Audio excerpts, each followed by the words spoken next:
이게 혹시 이슈가 될 소지가 있을까요? 뭐 언뜻 듣기에는 오히려 채용 관련보다는 개인정보 쪽으로 문제가 될까 싶은데요. 일단은 이 대표가 지원자의 경력을 일정 부분 노출을 했는데 그 부분이 이제 개인정보에 그 경력을 노출한 부분이 개인정보에 해당하는지가 쟁점일 것 같습니다.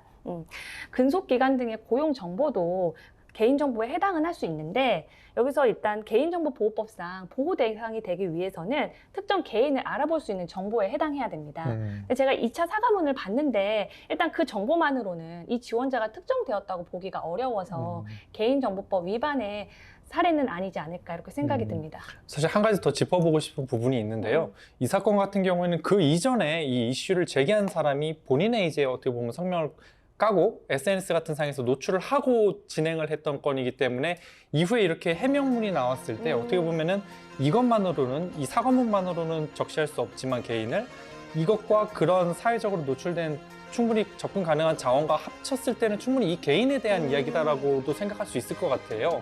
이런 경우에는 혹시 문제가 안 될까요? 만약에 그런 사정이 있다면 그 부분은 이제 개인정보에 해당할 여지가 있습니다. 그래서 이런 경우에는 이제 개인정보법 위반이 소지가 있죠. 네, 정확히 잘 짚으셨네요. 저희 이 코너를 열심히 보시면요. 또 한 가지 재밌는 사건이 있었죠. 공식적으로 입사해서 일을 하기도 전에, 근로계약을 체결하기도 전에 회사의 일에 불렀습니다. 그리고 지금 대표의 말에 의하면 평가까지 이루어진 것 같아요. 이 부분은 혹시 문제가 될 소지가 없을까요? 우선 근로자의 의사에 반하지만 않았으면 아직 입사일 전에 부른 것까지는 참석하게 한 것까지는 문제가 크게 되지는 않을 것 같습니다. 근데 문제는 이미 연봉에 관해서 근로자와 회사 간에 합의가 있었잖아요. 네네. 그런데 이제 그 이후에 이제 근로자의 태도를 문제 삼아서 연봉을 삭감하겠다고 하는 거는 아까 말씀드렸던 어떠한 정당한 이유가 있다고 보기 어렵기 때문에 효력이 인정되기는 어렵죠. 이 사례는 아직까지 그렇지는 않았지만 만약에 이게 법적 분쟁으로까지 이어지면은 어떻게 전개가 될까요? 실제로 이와 유사한 비슷한 사례가 있었습니다. 네. 그래서 사례를 한번 소개해 드리도록 하겠습니다. 헤드헌팅 업체가 A 회사의 의뢰로 B를 화장품 사업의 마케팅 총괄 사업부장 직무로 추천을 했습니다. 대표이사는 헤드헌터한테 연봉 1억, 인센티브, 사업 영역에 따라서 성과 수익 5에서 10%, 그리고 직함, 코스메틱 사업본부장, 그다음에 스톡옵션 지급 이런 조건을 제시하면서 본인한테 전달하라고 문자 메시지를 보냈습니다. 좋네요. 네. 그리고 이제 헤드헌터는 메일 제목에다가 최종 합격 및 최후 개선, 처우 안내라는 이런 제목으로 이제 B한테 전달을 했고 B는 오퍼를 수락하면서 전 직장을 퇴사를 하게 됩니다. 소고기 드셨겠죠?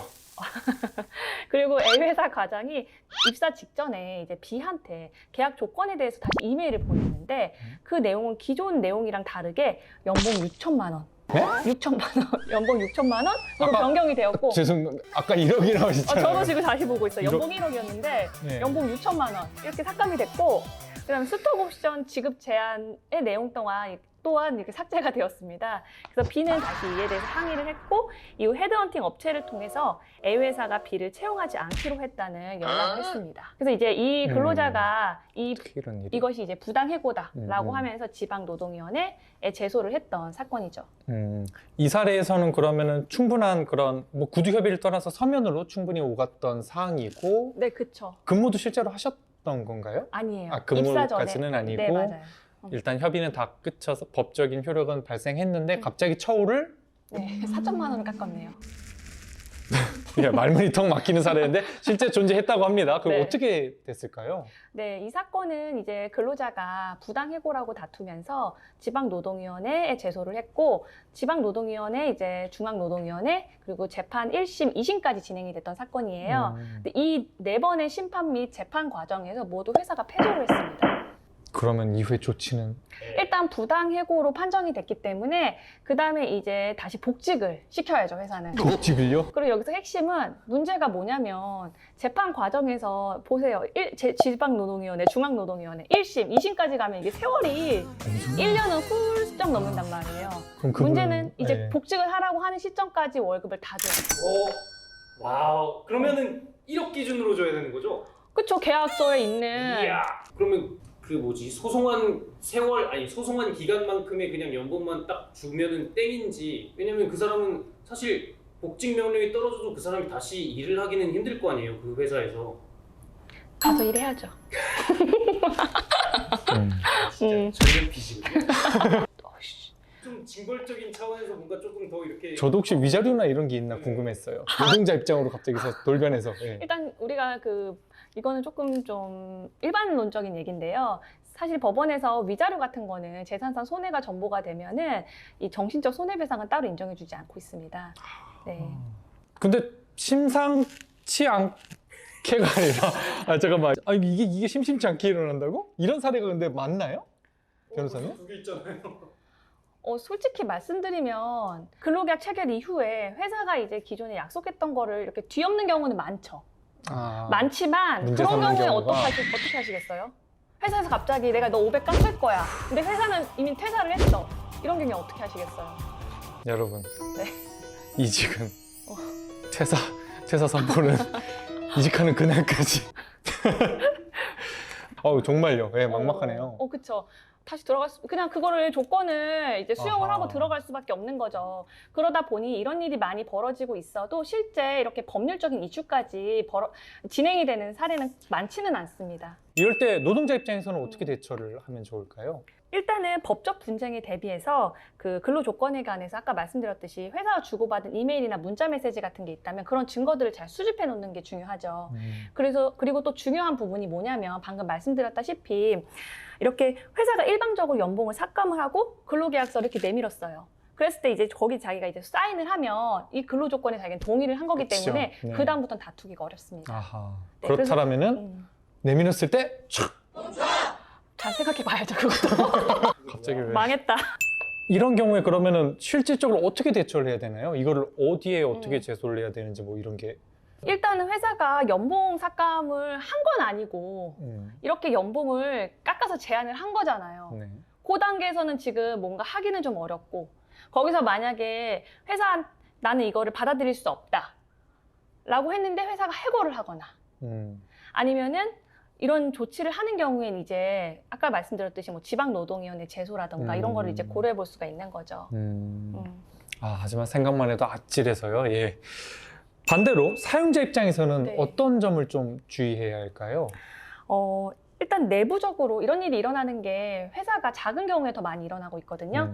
오늘 소개드렸던 그 유튜브 사례도 보시면은 대표이사님이 그냥 즉흥적으로 돈을 이렇게 말씀을 하셨다가 뒤엎는 경우였잖아요. 또 오늘 제가 소개해드리던 사례도 보면은 또 대표이사님이 이제 문자로 자기가 연봉을 보냈던 사례였고 이게 회사의 내부적으로 인사 체계나 의사결정 체계가 제대로 구축이 안 돼 있는 경우에 이런 일이 많이 발생을 하거든요. 그렇기 때문에 회사로서는 애초부터 이런 인사 체계나 근로 의사결정 체계를 체계적으로 구축해 놓는 게 가장 중요하죠. 네. 그러면은 이미 일이 벌어졌다고 생각해 보죠. 이렇게 이미 일이 벌어지고 제소까지 당했습니다. 회사 입장에서는, 사용자 입장에서는 어떻게 대처하는 게 최선이 될까요? 합의해야죠. 왜냐면 아까 말씀드렸듯이 이거를 다퉈서 길게 가면은 그만큼 일도 안 하고 결국에는 급여를 줘야 되는 상황이기 때문에 오히려 연봉을 삭감하려고 했던 그 금액보다 더 큰 금액의 피해를 입을 수가 있어요, 회사가. 그래서 이런 경우에는 재빨리 법률 검토를 받으시고 이제 사용자가 이길 수 없다라고 하시면 빨리 합의를 보시고 진행을 하시는 게 좋죠.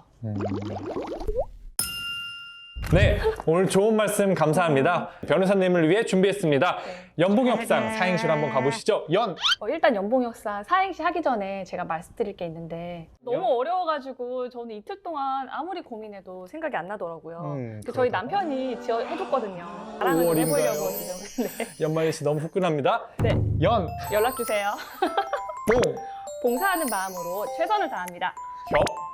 협의해서 사건을 진행하고 상처받은 마음까지 위로해드리겠습니다.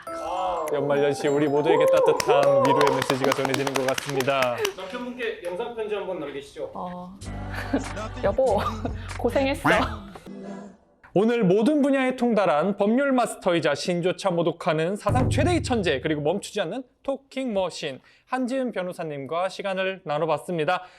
한 변호사님과 상담을 원하시는 분들은 로톡에서 한지은 변호사님을 검색하시거나 아래 더보기를 클릭하시고 프로필을 확인해 주시면 되겠습니다.